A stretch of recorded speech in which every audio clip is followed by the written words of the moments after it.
All right. Hello, hello. This is Octavio Peralta, better known, or pretty much mainly known as Vito, whatever, either or, Vito. Um, my parents have called me Vito since I was born. It's because I'm the third. Uh, let's start off with what's going on here. I made a few videos before, interviewing people just about their lives, what they do, things like that. I did make one kind of about myself. It was very short. Um, but recently, I got a GoPro. I got wisdom teeth surgery. It was like last week, the wisdom teeth. So, and then I got the GoPro. So it's like I'm gonna start trying to make more videos. Hopefully, it's better quality because I was using a shitty Mac before.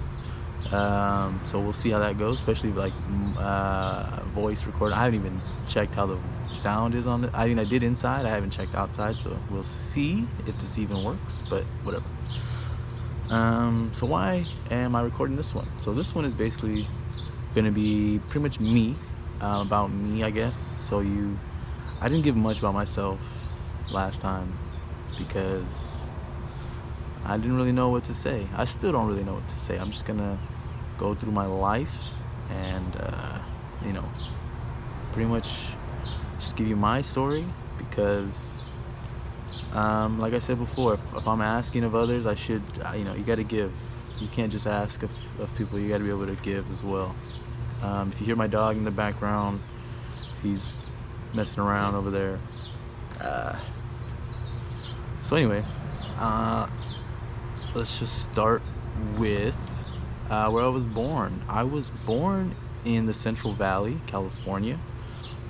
So it'll be like, I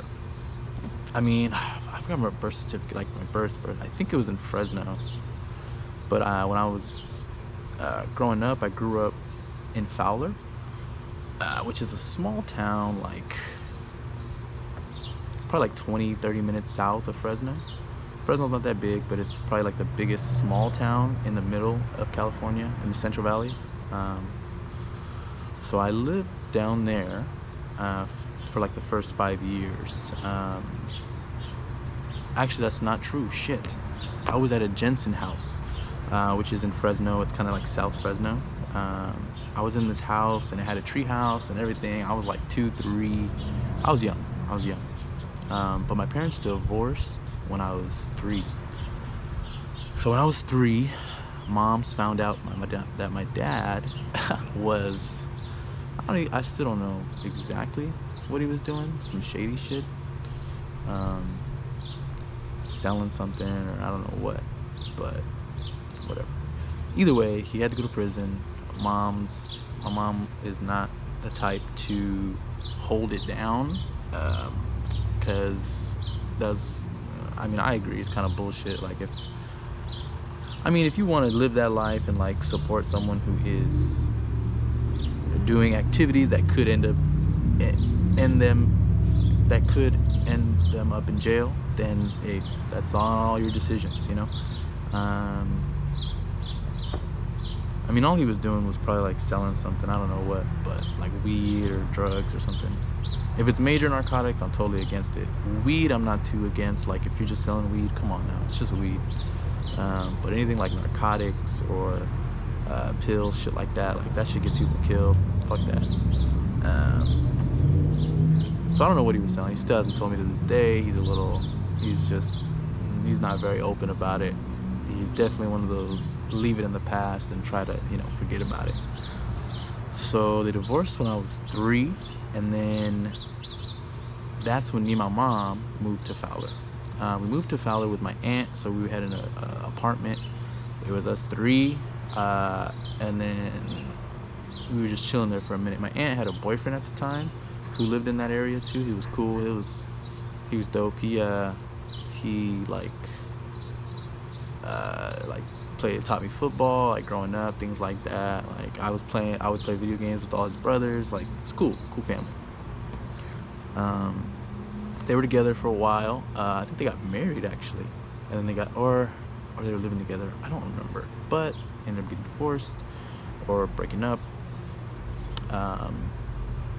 But me and my mom ended up getting a house. My mom bought a house in Fresno. So Fowler to Fresno. I was about, I would say 5 or 6, because I did kindergarten in Fowler. So we were still in Fowler. So it was first grade that I did in Fresno. And it was a house, kind of, where is it?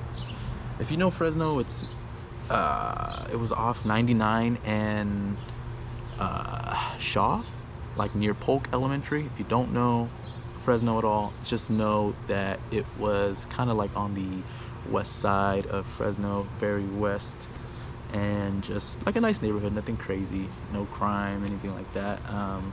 At least when I was living there, like I would, you know, growing up, I would go down the street, play with all the kids. You know, our block, you know, we had the kids on the block. We play football on the street and all that. So that was cool, you know. So like parents divorced when I was 3. Dad was in and out of jail up until I would say I was about like 10 or 11, and then he started. Well, he was like in and out of jail, and then in and out of rehabs and things like that, drug addiction, alcohol addiction. And during that time, it was a little hard. I still remember like first grade, we had a Father's Day assignment, and I just remember breaking down because obviously I didn't have my father, you know, all I had was my mom at the time, and it was first grade, and I went to the school. So from 1st to 6th grade, I went to the school that my mom worked at. She's a teacher, kindergarten teacher, so I never had her for a class. But so then the teacher, I remember Miss Quintana, she was like, hey, go to your mom's class, like relax, whatever. So I went, and I remember that day, not like specifically, I just remember like breaking down on a Father's Day thing. And yeah, so it's always been a part of me, you know, not having my father.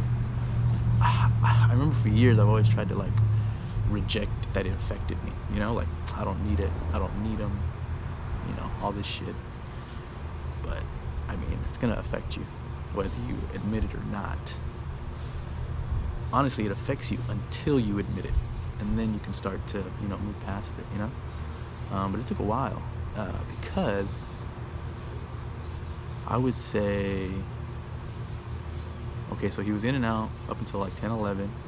Then he was in and out of rehab. He was living with my grandma, his mom, in a place called Mendota.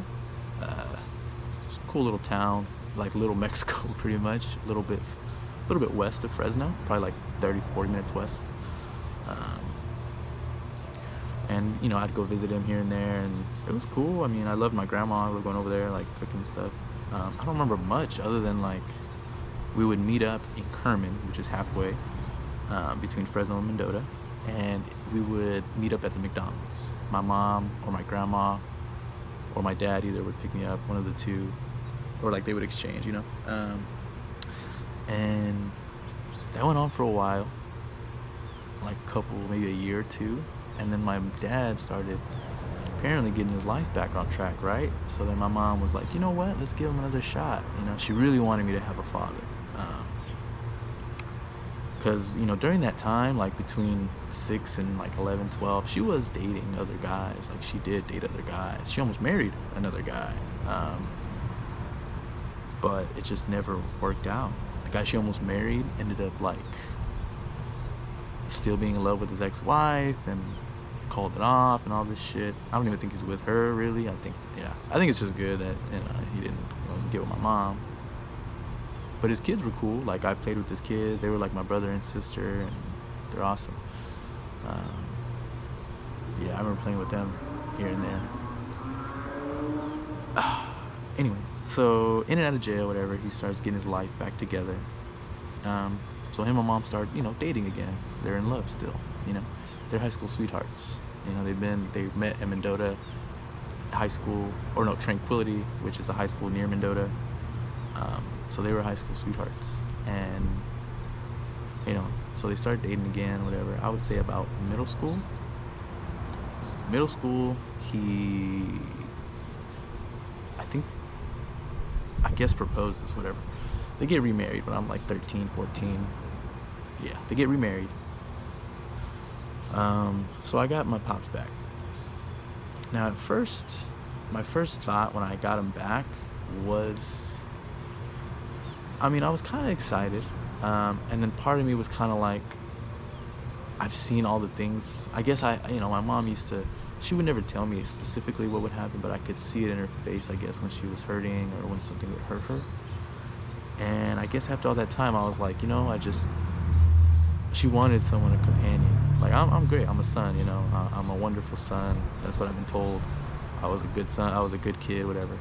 But I think really I just didn't want to cause a ruckus because I know how much trouble she had already been through, So when he got back, I was like, I'm just going to keep not causing trouble.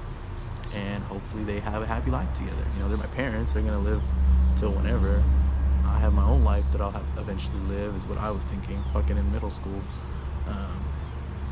Or like eighth grade. But I mean, not like crazy, like, oh, I'm going to go already be my own person. It was just like, I have to start becoming my own person, Anyway, they get remarried. I guess the first year is all right, but it kind of gets a little rocky. Pop starts getting back into old ways, drinking and shit. I don't think he ever really stopped. I think he just tricked whoever he was talking to. Because I do the same thing, man. People think I'm, we hide it very well. That's where I get it from. Anyway, he starts falling back into shit, and it's kind of rocky. It's kind of rocky, I would say, from like past 8th grade, up until, I don't know, junior year, whatever. I mean, it's like little things here and there, whatever. It's just like, little things you notice. I mean, during high school, I just was a regular high school kid. I didn't really play like school sports. I just did like sports with my friends. We'd go play basketball. We'd go play football. Actually, we played tackle football. Fucking crazy kids at this field. We call it, yeah. It was damn. Someone like literally broke their jaw one time when we were playing. It was crazy. But yeah. Besides that, I just was a regular kid. I didn't really I did a few clubs. And I didn't really go to parties. I didn't really drink. I didn't drink or smoke at all. I think I drank once senior year. Like, I went to one party. Anyway, so end of junior year, we move again, a little bit into the city, I guess. Kind of off up. Again, if you're from Fresno, like Sean Brawley. So not that far in, just kind of like a few streets in, whatever. But it's a nice house. I like it. We got a pool. It's cool. It was a fixer-upper. Like, the pool was literally a swamp. Like, black water, fucking mosquitoes, and all this shit. My dog's right here. Like, all that shit. Me and my mom. My dad was working at the time. He was working at this company where putting in long hours. But so me and my mom would be the ones to we power washed the pool, scrubbed it all down and everything. Like, and it was funny because my mom had put a bid on it, and they told her that it was accepted, but technically we didn't have the house yet. But she wanted to start getting shit done because it was a fixer-upper, and she was like, "Nah, I need to start getting shit done." She's one of those moms that just has projects all the time. She just cannot sit down, and if she does, it's to either do work on her computer, or to that's about it. She doesn't sit down, or to eat, I guess. But anyway, we start. I just remember that day because we were cleaning. We were power washing the pool, and again, technically it wasn't her house yet, but she did. The bid was accepted.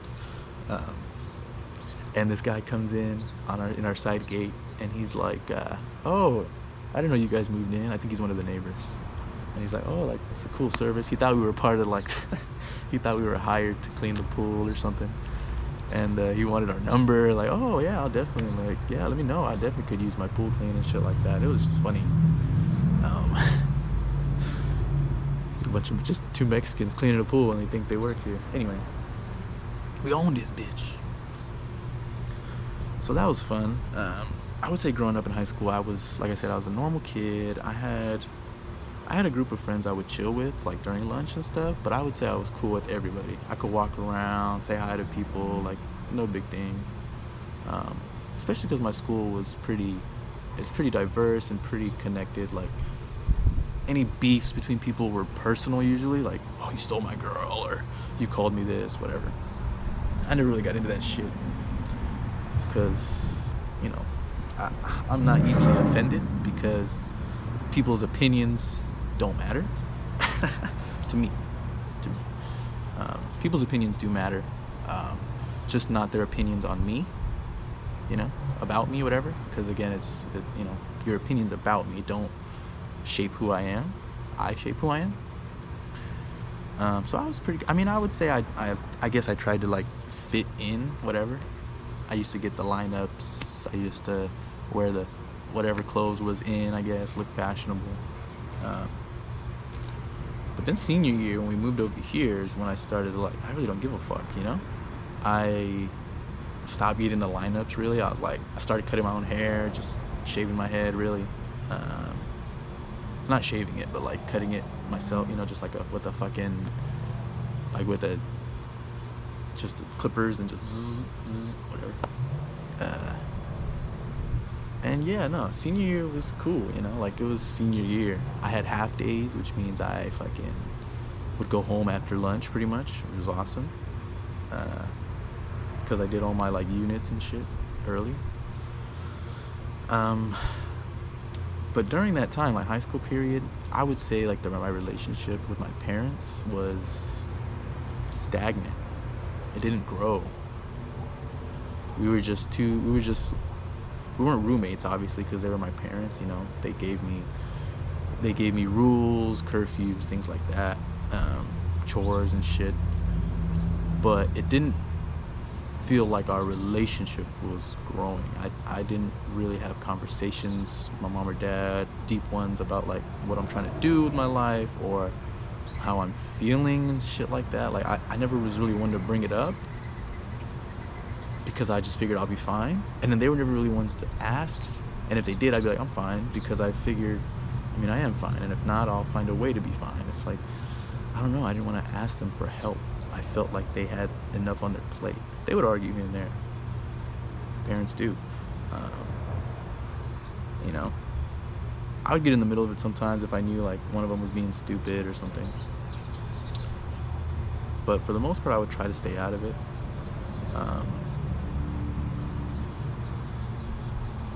Yeah. So like I said, I mean, our relationship didn't grow really in that time.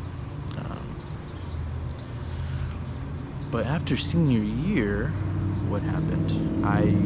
The first thing I did was go to community college. So I went to community college for a semester. I only took 2 classes, but they were a 4-unit class and a 5-unit class. 9 units for 2 classes. That seemed like a lot to me. So I was like, fuck it, 2 classes is fine.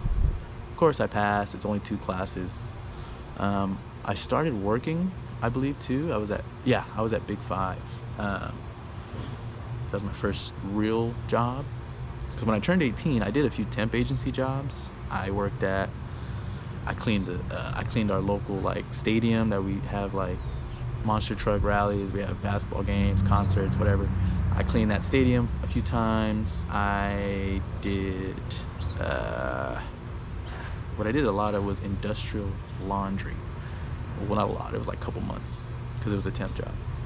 But all we did was trucks would come in, they'd have like rugs, uniforms, shit like that. We would unload it and sort it into where it needs to go to be washed. Pretty simple.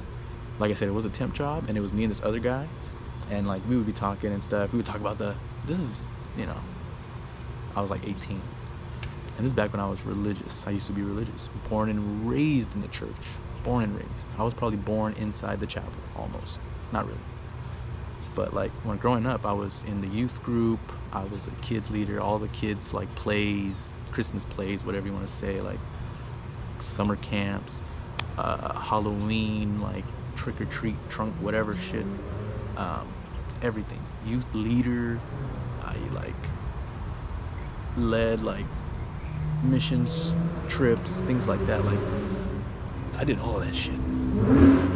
So I would say I was still kind of religious up until this point, and that's what we would talk about, you know, religion and things like that. But after a few months, they could only offer, there was open position, but they could only offer it to one person.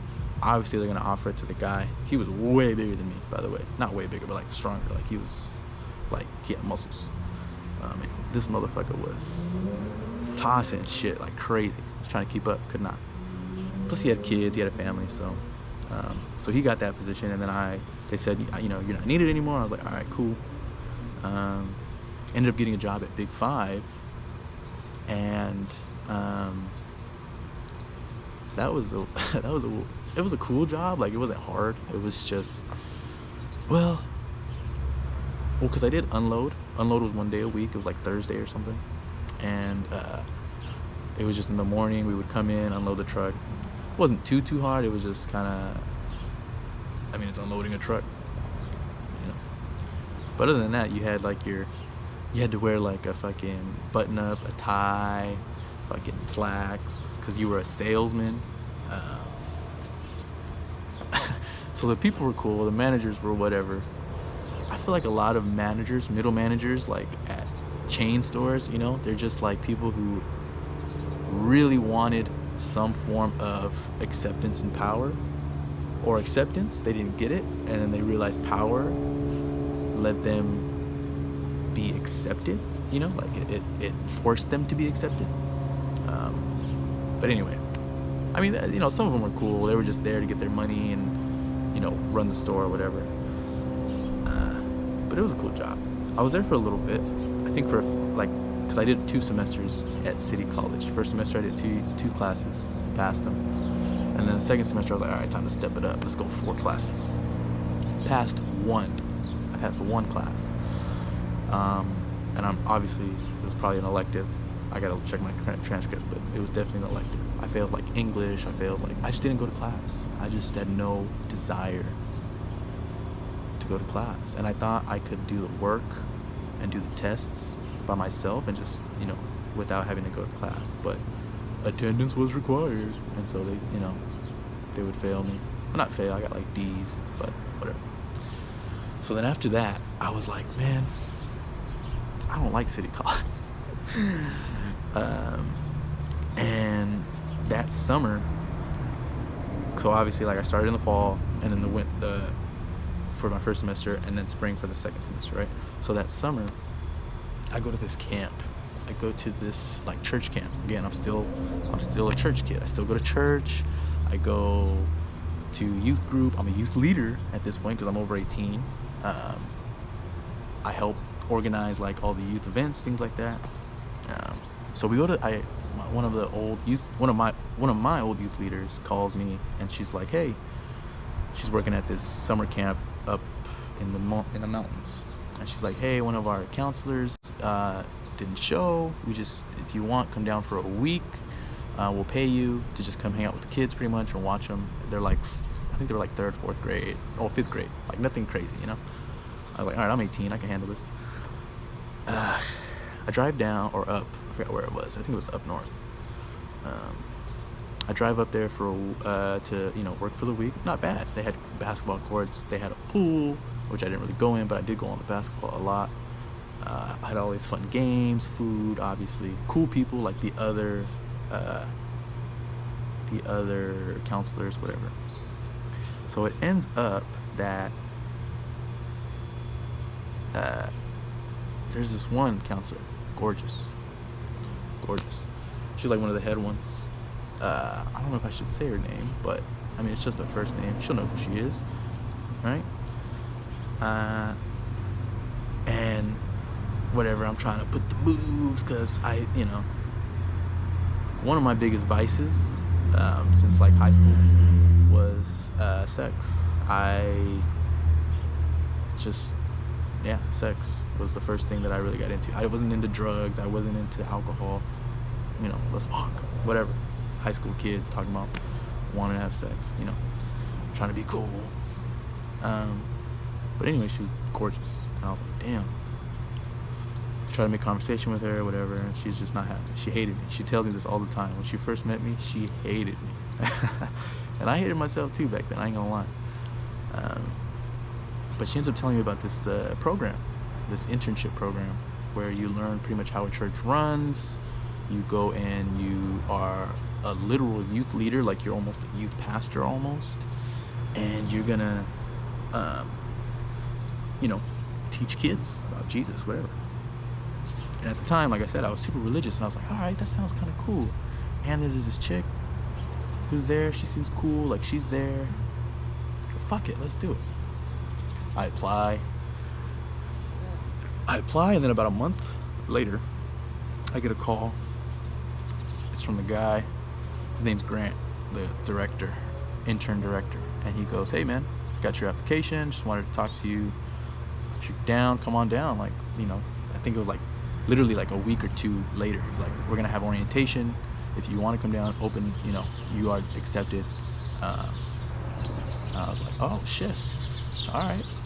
So at the time, they were in a place called Lancaster, but they had moved to a new church called San Juan Capistrano. Not called in San Juan Capistrano, which is it's like 30 minutes, maybe 20 minutes north of LA. But it's super, it's a pretty rich town, like a lot of wealthy individuals, mainly of the caucus variety. And being at that church, you know, I was there with the girl that told me there. It was only me, her, and like 3 other interns, so 5 of us total in this program. 2 girls, 3 guys. We lived in this house. There was a guy's house and there was a girl's house. And the guy's house not only had the interns, it also had the pastor's son was living there. His name was Brett. And then who else? Oh, like the church's like graphic designer. He was from Vegas. But they hired him and he moved out here and he was living in that house too with us. Fucking yeah.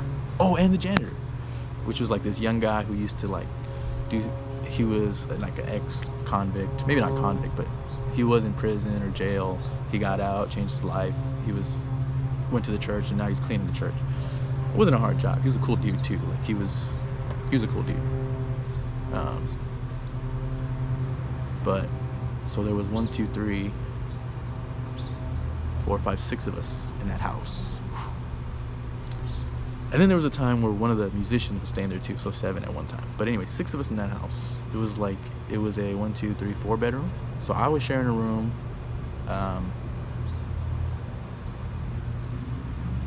And then 2 others were sharing a room. But it wasn't bad. Honestly, my roommate Joaquin, he's like my little brother. He has a sister, Yuvia. It's like my big sister. Like, they're both fucking dope, crazy as hell, but they're fucking dope. And you know, them and the other interns, like the friendships that I made, I'll never regret those. You know, do I kind of regret the time spent there? Yeah, it's kind of a waste. No accreditation. It wasn't really school. It was just a program for free labor from us, you know, and then they would get money from the church, whatever. But during that time, I was growing in myself and growing away, I guess, from God, because it was like you were learning about the back end of religion, you know, like you're learning about the money, you're learning about membership, or like, you know, how many people are coming and shit like that. And it's just like, it was very political, and it just wasn't, it just turned me off to the whole idea, you know, of religion. And you know, during that time I did some bad things in the program that came to light, whatever. So at the end of it, I was like, yeah, I'm not coming back. It was a 9-month program. So I stayed for the 9 months, and then I wanted to stay for the summer over there because it was dope as fuck. And so the director was like, okay, well, if you do, you just have to we used to work these little events called Event Force. He said, yeah, if you want to do the summer, just do like 1 or 2 event forces or something. I was like, all right, bet. It was like a week. So a week of work for 3 months of rent, or 2 weeks, say less, you know? Or 2 months of rent, whatever. Actually, it was 3 months because I did stay a long time. So I did that, stayed for the summer, whatever. And at the end of it, pretty much like all the interns did not want to go back because of how bad the intern director was. Like, he was just an asshole. I don't know. He was just an asshole. So it just turned me off to religion, you know, the judginess of it. Always feeling judged just for existing. So when I shied away from that and I got away from that, when it was over, so it was about a year there, San Juan Capistrano, I moved back to Fresno with my parents, and I was like, fuck, I don't know what I'm gonna do. I guess I might as well go back to school. So I went back to City College, but I was on probation because I had failed 3 out of 4 classes, or I didn't pass 3 out of 4 classes. So technically I was on probation. So I had to like appeal probation. I had to go to these classes, all this shit, whatever. Wasn't bad though. Get out of probation, do City College for another like year and a half, because my first semester I only took 2 classes, so I had a lot to catch up on. But I went hard. Like for that year and a half, I did 4 or 5 classes. I did summer school. I did, you know, fuck it, whatever. In that year and a half, like during that, when I was in San Juan Capistrano, I did miss my parents, but it was cool kind of not seeing them for a while, and then like they would come visit here and there, and that was cool. I don't know if our relationship grew at all either, because like I wasn't near them, and I didn't call them. Like I didn't have the urge to call them. I didn't have the desire to call them. I never called them.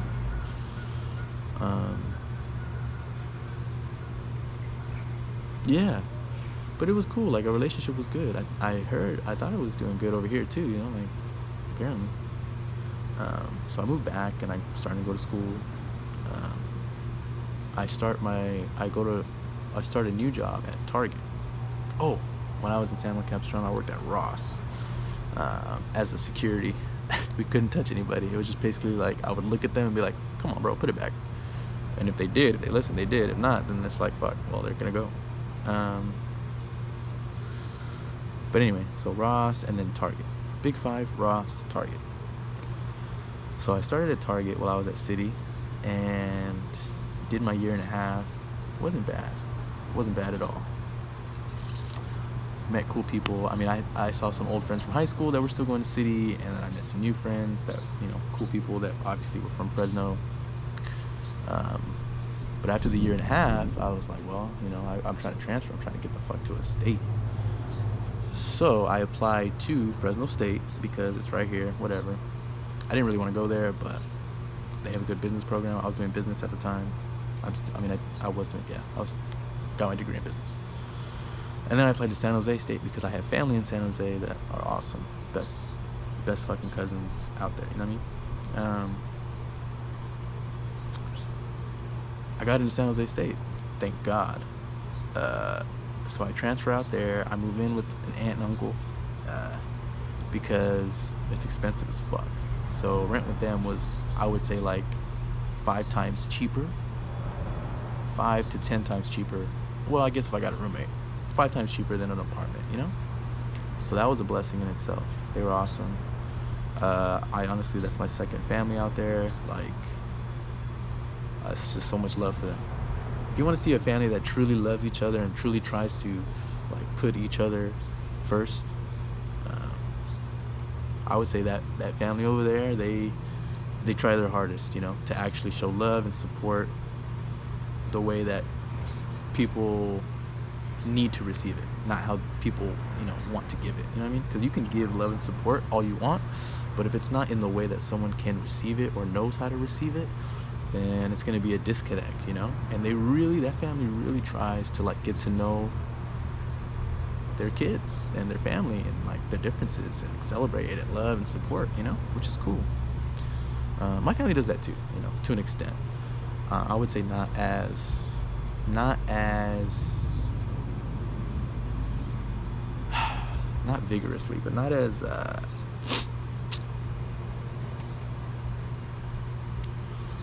don't know, it's just not as easily, it doesn't come as naturally to them, you know. It's more like, well, this is how it's been working, you know.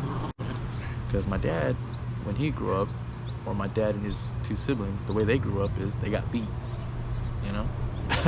They literally just got beat. Oh, maybe not my aunt, but my two uncles, not my two uncles, my dad and my uncle, they were pretty much beat by my grandpa, you know. And I know it stems from my grandpa probably got beat too, whatever, but like for a long time I just, a lot of well, not at first, you know, you don't know that part about your grandparents when you're younger. You just know that they are spoiling you, they feed you, whatever, they get you whatever you want, you know. So when I was younger, my grandparents were awesome. They would spoil me and shit. But as I grew older, like, seeing them equate presents with love, or like the price of things with love, things like that shit was such a turn off, and such a, well, not a turn off for my family. It was such a, just disgusted me. It just disgusted me. And so, you know, growing up, I started to ask for less and less from them, because the more I asked, not even that I asked, the more I received from them, the more that they asked of me, you know, and it just was not the relationship that I wanted, I guess. And I didn't know it at the time, but you know, it's a relationship I always wanted. I don't want things given to me if it's going to, if you are going to expect a, you know, reciprocation, because then that's not truly giving, you know, that's just exchanging. You're just exchanging.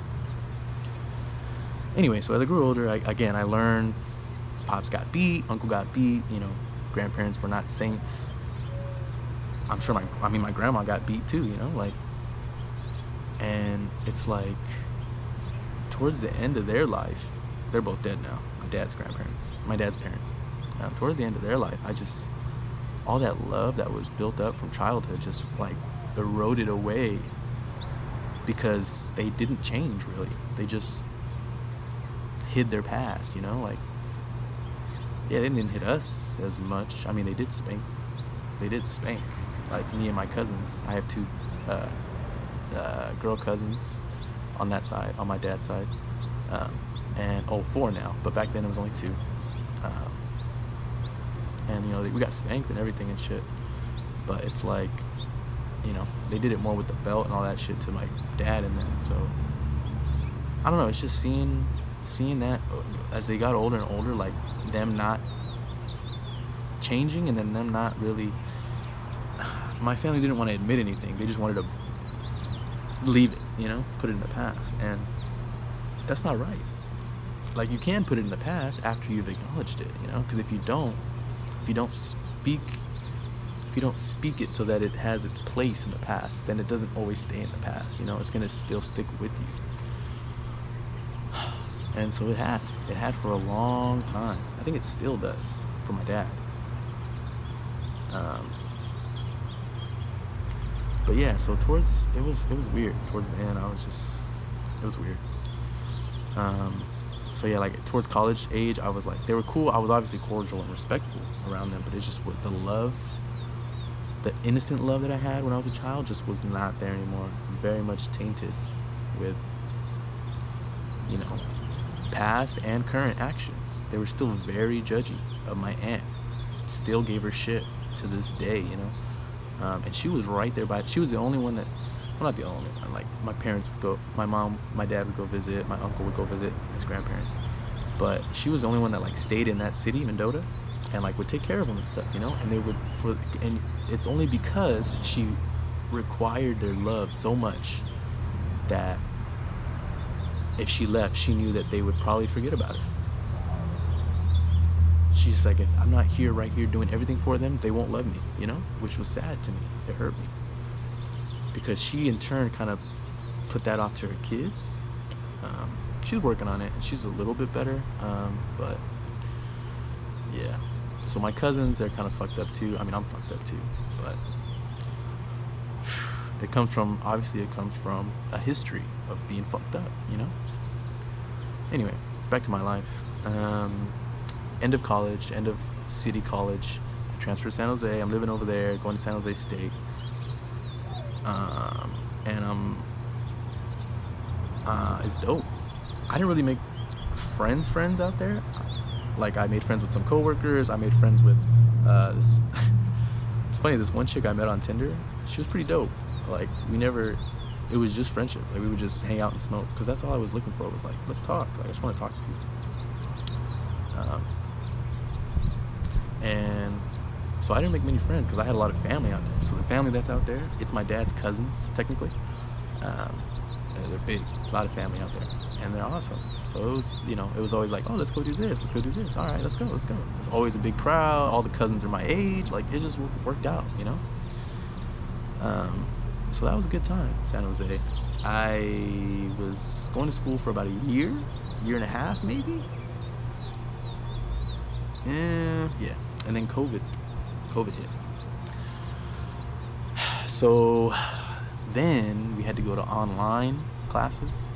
I was still working at Target. I had transferred, so I was working at Target in Fresno, and then I transferred to San Jose just because it was easy, or it was easier than finding a new job, I guess. And I got a pay raise. I was getting paid like, I think I was getting paid like 12 or something over here in Fresno, and then they bumped me up to 15 like immediately when I got to San Jose, because cost of living, and it's just the minimum wage there. I was like, fuck yeah, dope. So anyway, I was doing that for a little bit while I was going to school, and then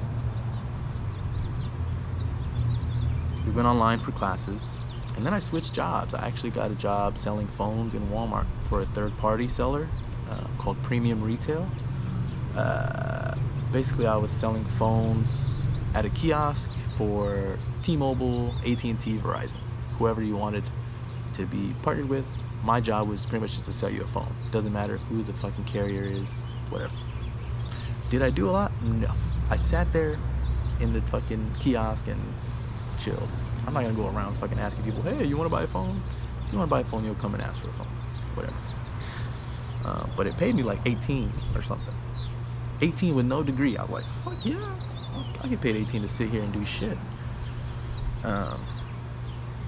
And so I did that while I was going to school because it was online. And so I would like have my laptop. I would have my laptop in my work, and I would be in class, and then I'd be helping people, whatever. I was so dumb. But that was cool. So then it's starting to get to,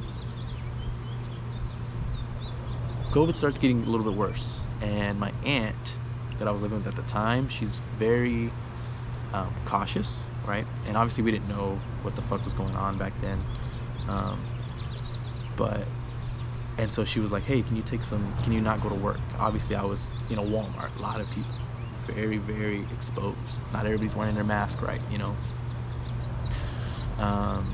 I was like, yeah, I'll take some time off work, maybe, this shit'll get settled down by then, whatever. I took like, I don't know, like 2-3 weeks, a month maybe, not even 2-3 weeks tops. I was like, yeah, they'll start doing something about this, right? 2-3 weeks. America can't let this shit go on.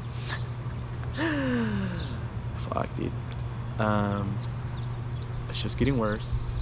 I ended up going back to work, and then my aunt, again, she's very cautious. Like, when I came in, I'd have to go straight to my room, like change, spray everything, whatever, But it came to a point where she was like, hey, I need you to like not go to work, or yeah, because like I'm just not comfortable. I was like, I understand that, and I was like, I'll find, let me find another spot. So I ended up moving in with my uncle, because he was one of those like, oh, my immune system's pretty good, it's just the flu. So I moved in with him, and I wouldn't say I was less cautious. Like, I was still like wearing my mask, I was still chilling. Like, I was using hand sanitizer, gloves, But when I got home, I would pretty much just change and whatever. Like, it wasn't a big deal to me as much. So I lived there for a while, until about my last semester of San Jose State, because I was just tired. I was tired of my job. It sucked. Like, they were doing some dumb shit. They were giving me less hours. Class was kind of pissing me off. And then my uncle was doing some dumb shit. Like, let's just say he has problems too. But anyway, he has 2 daughters, right? But him and his girl, or his baby mama, aren't together. So they alternate, weeks. And so obviously the weeks that he had him, it was daddy mode and shit like that. But the weeks that he didn't, it was like, God damn, party mode, party more than me. Like, I just smoked. I started smoking after high school. Or I didn't start smoking until after high school, you know what I mean? Like, so probably like freshman year of college, like end of freshman year of college, I started smoking. But by the time I got to San Jose, I was full-blown pothead, smoking every day. Like, when I was going to City College the second time, when I came back from San Juan Capistrano, I was smoking like a blunt before class, then a blunt after class. Yeah, it was bad. A lot of tobacco. I don't really like blunts anymore. I try to stay away from tobacco. But yeah. So anyway, I call my mom. I'm like, yo, mom, I'm not feeling it out here. Like, I kind of just want to move back and finish my last semester because it was online. And she was like, yeah, of course, come back whenever. Moms, you always have a place here, mijo. And I was like, all right, cool. So I come back, I finish up my last semester, I'm fucking graduated, I had some money saved up, obviously, so that's what I was kind of living off of. But then I was like, well, shit, I need to get a job. So summer happens. I'm chilling. I forget where I'm working. I think I'm working like odd jobs. I worked like with my friend, roofing a little bit, a couple times. What else? I don't know, a few other things here and there. But either way, with my degree, I didn't get a job until like August.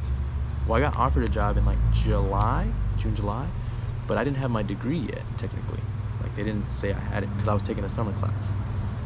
And so I told them, like, oh, I just need to finish the summer class and I'm good. And they're like, all right, we'll call us when you have the summer class. It's Enterprise. I'm with Enterprise right now.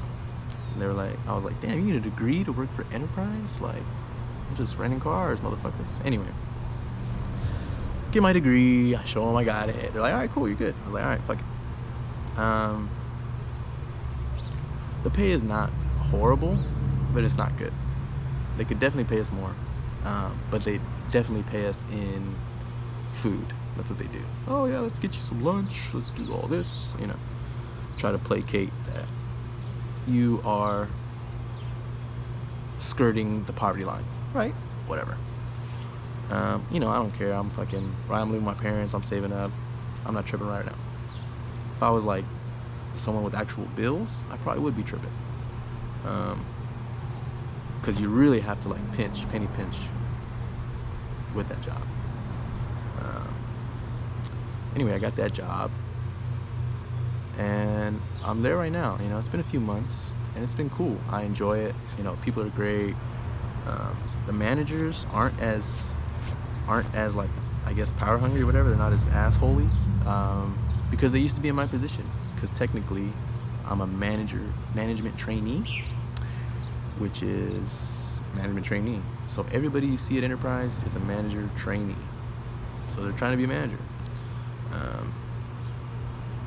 And everybody who is a manager used to be a manager trainee, So they only hire from within, which is pretty cool. But it allows them to pay entry-level work, even though I have a degree, I get paid like $18.50 or something, which is not horrible, don't get me wrong.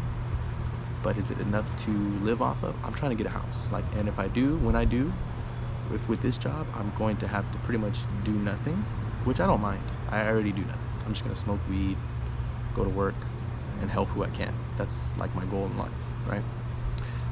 But like there are people who want to do more than that, you know, and it's just not feasible on, you know, my salary or my paycheck, whatever.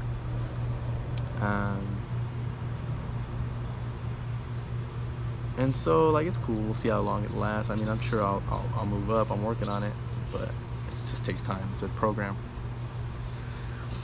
And that's pretty much how I got to this point. This is where I'm at right now. I'm at my parents, working at Enterprise, just trying to change what I can. I volunteer for a thing called CASA. It's a court-appointed student advocate. Court-appointed special advocate, sorry. And what it is you are working with a kid who's been in a program of some kind, and what you're doing is just, if there's a court hearing or something, you hang out with the kid, you're chilling with it. It's like big sister, big brother, except after you hang out, you're gonna go into a meeting with all the other people, and they're like, hey, well, how's he doing? And I'm pretty much kind of relaying, you know, the general vibe of how he's doing, things like that, or he or she. And, you know, if anything's detrimental, like, oh, he's not feeling this, or this isn't working, this is, so that they can, you know, so the court can be like, okay, well then let's work on this then, or let's pass this to, and it's cool. It's been a really, like, the kid that I have right now is awesome. Like, he's he's troubled, but he's a good kid, and I know he's got somewhere to go. You know, he's got a place to go. He's just looking for it.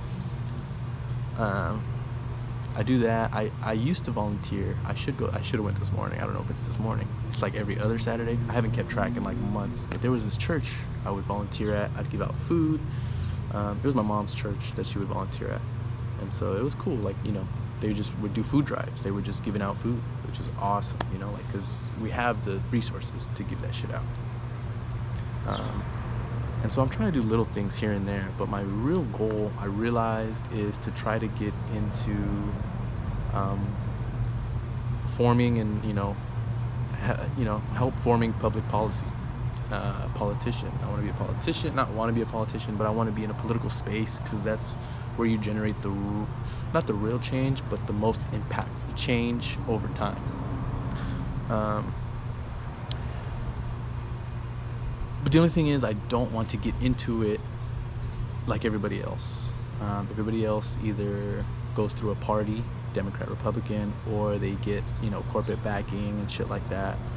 And it's like, I just don't think that this two-party system is working anymore, or it ever did, really. It just maintained the status, which is what it's meant to do. It's maintained to keep the peace among the different individuals. I'm sure, like, you know, people get into it with the intention of doing good, but since they only got into it with the help of people who expect things, then they get into it, and then they don't have to, but they usually do the things that they were expected because they gave them money, you know. And so I'm trying to get in without any money, besides the people that actually want change, you know. I mean, that's my life. I don't know what else I can talk about my life, but I can talk about what I want. What I want in this world. Obviously, I want world peace. Everybody wants world peace. Everybody wants inner peace. But what I really want, at least for America, since that's where I live, it's okay. I'm not gonna say unfortunately I live here, because I'm fortunate to live in general, right? But what I want for America, as the superpower in the world, you know, the one that's the leader, that is supposed to be the example for the countries, right? We're supposed to be the best. Like, we need universal health care just to catch up to all these other developed countries. We need, like, paid maternity leave for, like, at least 4 months, 6 months. People have 6-month maternity leave, you know? Like, what the fuck? We don't have, like, not even 30 days. I want money out of politics. Super PACs should not be a thing. That's where a company sets up a fundraiser. They spend all their money to set up the fundraiser, right? So it's not technically going to the politician, but all the money they use is to source money from everywhere else. You know what I mean? And it's like, that makes no sense, because it's like the people who are doing that, right? The rich people, the corporation owners, whatever, the board of directors, they're pledging all this money to politicians, and then these politicians are making laws that are counterintuitive to the benefits of their workers, right? But their workers are the ones that generated those profits. They're the ones that created the products, that sold it, that ran the store, things like that, you know? But then those profits are getting used to go against their interests. I want money out of politics. What else do I want? I want police to be reformed, defunded almost. We need less police officers and more safety officers, people who know psychology and, you know, things that are gonna help the society. Because a cop does not know how to de-escalate everything. They are not trained. 6-9 months of training is not enough to de-escalate someone who is mentally ill. That takes years of practice, PhD, you know, like. So I want that, you know, police defunded, reformation, prison, oh my God, prison reform. Marijuana offenses need to be dropped. There are people that have huge dispensaries now, right? That never even once thought about it until it was profitable. But there are people rotting in prison over not even like a percent of the amount that is now handled. You know what I mean? Like, that needs to be rectified for sure. Prison reform, because I mean, crime's not gonna go away, but the way you treat criminals can change. My dad was a criminal. He's got drug charges. He actually went and got him dropped, you know, since he were in California, and California is a legal state and shit. So some of it had to do with weed, I'm guessing, possession. So he got that dropped, you know, so that's cool. But it needs to be more nationwide. What else do I want in this country, man? There's so much. I honestly don't. I mean, I'm a pretty smart dude, I guess. Like, you know, I'm an averagely smart guy. I probably know a little bit more about some things. Like, let me see. Now, I'm more of a jack of all trades. I just like to know little bits of information from everything. So I'm not really smart. I'm just like a trivia guy. Like, oh yeah, I know a little bit of that. I know a little bit of that. Whatever. But there are people who are experts, and they know the actual answers to how to get to these things, you know, and there's more things that we need that I don't even know about, you know. So I already know, like, I already pledged, not only to myself, obviously, but to the people who I want to lead. Like, if I'm leading you, it's not by myself, it's with a team that knows more than me, so that they can, because when you lead, it is people following you, but there comes a point where the leader, like, you know, they get tired. They don't know. And you got to have the people behind you that are able to push you or even step ahead if they need to, you know? That's my goal, is to have the people around me that are also wanting to change the world. Because I heavily believe in the younger generation. I believe that we're heading to a point where we're going to start getting people in political positions that don't want money. They want change, actual change.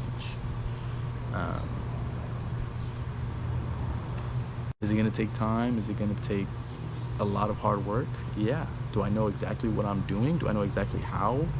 Or, you know, anything? No, not at all. I'm just here pretty much asking everybody else to help me make the world a better place, because I have no idea how, besides the little things that I can do. Fuck. I pretty much just said everything on my mind right now. Like, that's all I have. If you want to know more about me, I mean, feel free to ask, and I'm sure it will come up as the time passes. I will record. I'm gonna record more of these. Maybe not me myself, but obviously, I want to do more interviews. I got the GoPro because I still want to interview people. I said it. I'm gonna do this till I die, because people are always gonna keep. People are gonna keep being born, you know. And I just want to meet whoever wants to be met. I want to meet you right here. I want to know who you are. So again, if you want to know, if you want to not know, if you want to talk, if you want to just tell your story or just whatever, like, hit me up. I'll come to you, or you come here, have my GoPro, and we just knock it out. Other than that, all I can say is people who do want change, or people who see a world that is getting worse, just stay hopeful. Because I've said these desires, universal healthcare and all that, I've said these desires to many people at Enterprise, all right? A lot of customers, co-workers, because you got to be the change you want to see. So first I have to talk about what I want, and then I actually have to be about it, right? So I try to let people know, like, this is what I want. I don't know how to get there. I'm doing it little by little, obviously, because I don't know what the fuck to do. But I try to tell everybody. And once I do have a conversation with people, 99% of the time, they are on board. You know, they realize, like, or not they realize, but they already know that they don't want to keep the same things. You know, this is not, they know that it could be better. And I always let them know, look, I don't know what I'm doing, and I'm not saying you know what you're doing. We both have no idea. But for me to keep going, like, for me to keep doing this, the only thing that pushes me is I ask them. All I need to know is that when the time comes, and you know, you have to vote, or you have to whatever, like, when the time comes, usually just voting, to like vote on change, to actually show up, and that you do. And if you say to me that you will, I'm gonna believe you, and that's all I'm gonna need to keep going, to keep spreading this message, to keep spreading this word, because it's just gonna keep spreading. And by, you know, as long as I keep getting those positive answers of, you know, that sounds great, and I would do it if it was available. All I have to do is try to make it available. You know what I mean? That's my thinking. Do I know how I'm gonna make it available? No, but I'm gonna get the people around me that can help me get there. Or I'm gonna find somebody who is on the path already and help them, you know? Man, I don't know. This is like it didn't start out, I mean, helping people has always been a passion. When I was younger, I wanted to be a doctor, and then I was like, I don't know, a pediatrician, biomedical engineer, because I didn't want to be a doctor, but I was like, oh, it's still sciencey. Then engineer, because it's math, and then I got to business, because business isn't everything, and I'm lazy. And then I used to think, like, oh, if I make all this money, then I can give back. But which you can, but I guess I figured I'm pretty much wasting my time trying to accumulate money instead of accumulate change. You know, change can accrue just like money, and so I want to try to do that. You know, I mean, don't get me wrong, I would still enjoy I would very much enjoy to be rich. Who wouldn't, right? But if you're a billionaire, if I'm ever a billionaire, I will never be a billionaire. I would give away my money before I become a billionaire. If you are a billionaire right now and you're somehow watching this, fuck you. You have enough money to change lives. But I get that you only want to change yours because you're selfish, entitled. Maybe you did have to work hard growing up. Maybe your parents told you you'll never amount to anything, or they said, well, let's see how big you get, and then you wanted to show off, you know. But yeah, if you have billionaires, all billionaires, even ones that give back, you know, a portion, you're all evil. Your money was made at the hands of someone getting less, much less. even though they could have gotten more, you know, they could have been taken care of. So yeah, sorry if you're a billionaire. Not really. I'm just sorry you know, you have no heart. And really it's just ego and selfishness. They think, oh, well, I made this and I deserve this, and I know what's best for this sum of money, you know, I know what to do best with this thing because I got it, because I hoarded it. But that's just so egotistical. So if I'm ever a billionaire, please, dear God, kill me. I'm giving you permission. But I never will be, so don't worry about that. Other than that, though, I mean, that's pretty much me. That's who I am right now. I can't say who I'll be in 5 years, 10 years, but I can say it's going to be pretty much a variation of this. Like, I'm going to keep these ideals because I sometimes I say I don't believe it'll happen in my lifetime, but I still think that's pessimistic. Because, I mean, I'm only 26, so I don't want to live to 100, but let's say I fucking do. Like, that's 75 years. If we can't get some change in 75 years, we failed, you know? I failed. So, do I want to say that it's never going to happen in my lifetime? I don't want to say that. Is it possible that it won't happen in my lifetime? It is possible. But I'm going to work to make that untrue. To make that impossible. To make that impossible. To make change impossible, you know? Good change.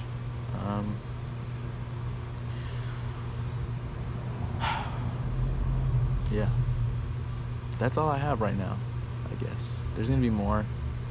I'll talk about my views, you know, pro Second Amendment. I'm for guns as long as you know how to handle them and shit.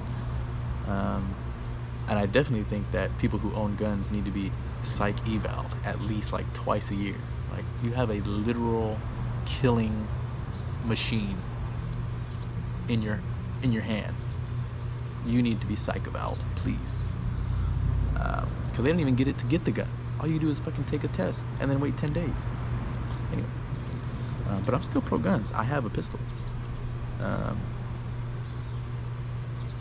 But yeah, like, if you want to talk about my policies and things, like, I'm still forming them. Not everything is concrete. Because as new information comes in, obviously, you know, you get more knowledge. With more knowledge comes better understanding of what to do.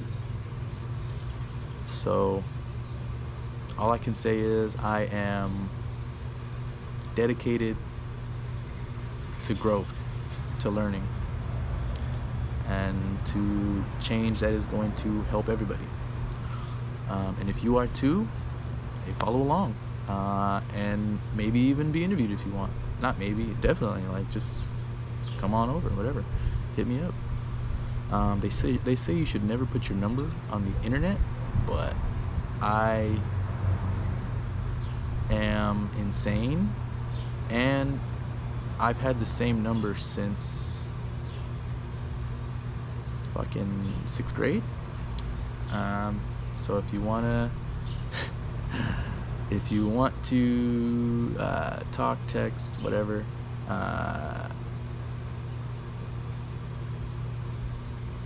559-283-3650. Probably get a lot of spam, probably get a lot of whatever, but fuck it. If you have no one else to call, at the very least you can call me. But I definitely want to interview whoever wants to be interviewed. So that's Vito, and hopefully I see a lot more of you and you and me, and we get to do something together. Have a good day.